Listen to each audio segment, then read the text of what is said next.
শুনবেন আমাদের স্থানীয় সংবাদ। আসসালামু আলাইকুম। বাংলাদেশ বেতার সিলেট সংবাদ পড়ছি জান্নাতুল নাজনীন আশা। সারা দেশের মতো সিলেটেও আগামী 1 জুন থেকে পালিত হবে জাতীয় ভিটামিন এ প্লাস ক্যাম্পেইন। এদিন 6 থেকে 11 মাস বয়সী শিশুদের নীল রঙের এবং 1 থেকে 5 বছর বয়সী শিশুদের খাওয়ানো হবে লাল রঙের ক্যাপসুল। সিলেট জেলায় 4 লাখেরও অধিক শিশুকে খাওয়ানো হবে ভিটামিন এ প্লাস ক্যাপসুল।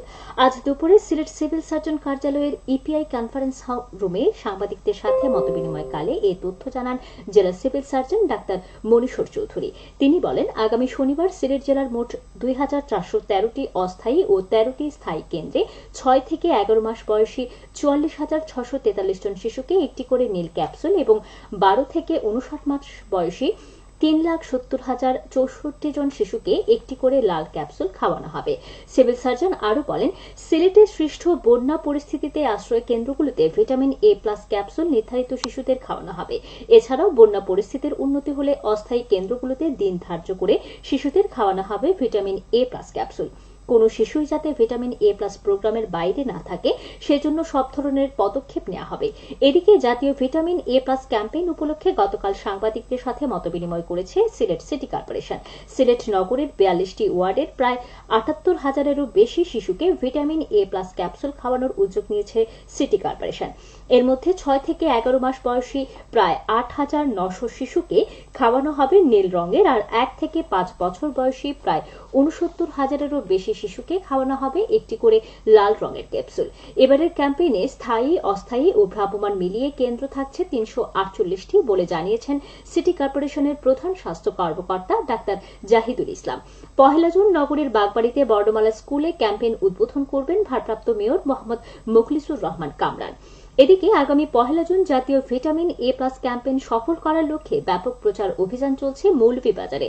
জেলা civil surgeon doctor Chowdhury Jalaluddin Morshed জানান, আগামী 1 জুন শনিবার সকাল 8টা থেকে বিকেল 4টা পর্যন্ত জেলার 7টি উপজেলায় 67টি ইউনিয়ন ও 3টি পৌরসভার 1,688টি কেন্দ্রে মোট 2,51,817 জন শিশুকে ভিটামিন এ ক্যাপসুল খাওয়ানোর লক্ষ্যমাত্রা নির্ধারণ করা হয়েছে।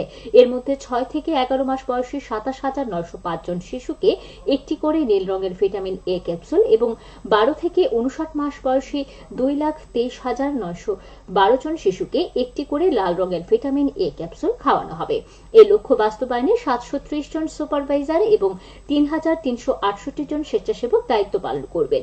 ভিটামিন এ শুধুমাত্র অপুষ্টিজনিত অন্ধত্ব থেকে শিশুদের রক্ষা করে তাই নয়, বরং ভিটামিন এ শিশুদের রোগ প্রতিরোধ ক্ষমতা বৃদ্ধি করে এবং শিশু মৃত্যুর ঝুঁকি কমায়।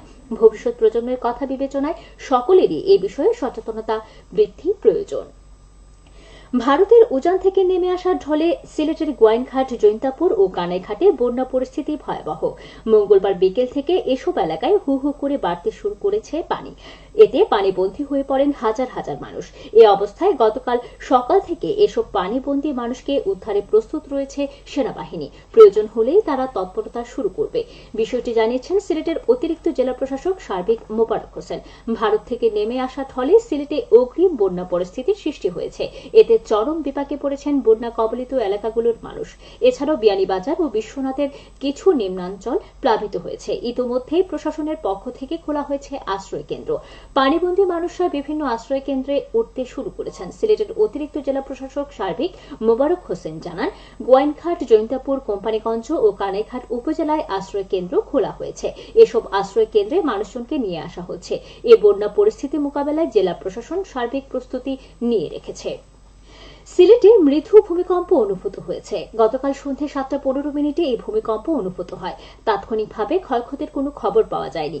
ইউরোপীয় ভূমধ্যসাগরীয় ভূকম্পন কেন্দ্র জানিয়েছে, ভূমিকম্পের উৎপত্তিস্থল ছিল ভারতের মেঘালয় রাজ্যের শিলংয়ে। এর মাত্রা ছিল 4। সিলেটে ভূমিকম্পের বিষয়টি নিশ্চিত করেছেন সিলেট আবহাওয়া অফিসের সহকারী আবহাওয়াবিদ শাহ মোহাম্মদ সজীব হোসেন। এদিকে ভূমিকম্পের সময় মানুষের মাঝে আতঙ্ক দেখা দেয়। বহুতল ভবন থেকে অনেকে রাস্তায় নেমে পড়েন, তবে সিলেটের কোথাও কোনো ক্ষয়ক্ষতির খবর পাওয়া যায়নি। মৌলভীবাজার সদর উপজেলার আমতল ইউনিয়ন পরিষদের 2024-2025 অর্থ বছরের উন্মুক্ত বাজেট ঘোষণা করা হয়েছে। আজ সকালে ইউনিয়ন পরিষদের সভাকক্ষে এক সুধী সমাবেশে ইউনিয়ন পরিষদ চেয়ারম্যান সুজিত চন্দ্র দাস এই বাজেট ঘোষণা করেন। এতে প্রধান অতিথি ছিলেন উপজেলা পরিষদ চেয়ারম্যান মোহাম্মদ কামাল হোসেন। বাজেটে আয় ধরা হয়েছে প্রায় 4,51,00,000 টাকা এবং ব্যয় ধরা হয়েছে 4,45,00,000 টাকা। উদ্ধৃত দেখানো হয়েছে প্রায় 6 লাখ টাকা। বাজেটে স্বাস্থ্য, শিক্ষা, তথ্য প্রযুক্তি, স্যানিটেশন, দারিদ্র্য বিমোচন, মহিলাদের সামাজিক উন্নয়ন ও যোগাযোগ ব্যবস্থা উন্নয়ন বিষয়ে অগ্রাধিকার দেওয়া হয়েছে। ইউনিয়ন পরিষদ এর আয়োজন করে। সিলেট নগরীর চালিবন্দরের উমেশ চন্দ্র নির্মলা বালা ছাত্রাবাসের অন্যতম পরিচালিকা, ব্রিটিশ বিরোধী স্বাধীনতা সংগ্রামের নিরলস কর্মী সুহাসিনী দাসের ৫০তম মৃত্যুবার্ষিকী আজ। এ লক্ষ্যে আজ হরিদাস বনলতা রাকেশ স্মৃতি বৃত্তি প্রদান অনুষ্ঠান দিনব্যাপী ছাত্রাবাসে উদযাপিত হবে। আয়োজিত অনুষ্ঠানমালার মধ্যে রয়েছে রাত 8:30টায় হরিদাস বনলতা রাকেশ স্মৃতি বৃত্তি প্রদান অনুষ্ঠান, রাত 8:30টায় ডকুমেন্টারি ফিল্ম প্রদর্শন। সবশেষে আবহাওয়া। সন্ধ্যে 6টা পর্যন্ত পূর্বাভাসে বলা হয়েছে সিলেট সহ পার্শ্ববর্তী এলাকায় পশ্চিম উত্তর পশ্চিম দিক দিয়ে অস্থায়ীভাবে ঘন্টায় সর্বোচ্চ 60 কিলোমিটার বেগে দমকা থেকে ঝড়ো হাওয়া বয়ে যেতে পারে। সেই সঙ্গে হতে পারে বৃষ্টি অথবা বজ্রসহ বৃষ্টিপাত। এসব এলাকার নদীবন্দর সমূহকে 1 নম্বর সতর্কতা সংকেত দেখিয়ে যেতে বলা হয়েছে। আজ সিলেটে সূর্যোদয় হয়েছে 5:03 এবং সূর্য অস্ত যাবে সন্ধ্যে 6:38। সংবাদ শেষ হলো। আমাদের পরবর্তী স্থানীয় সংবাদ প্রচারিত হবে সন্ধ্যে 7টায়।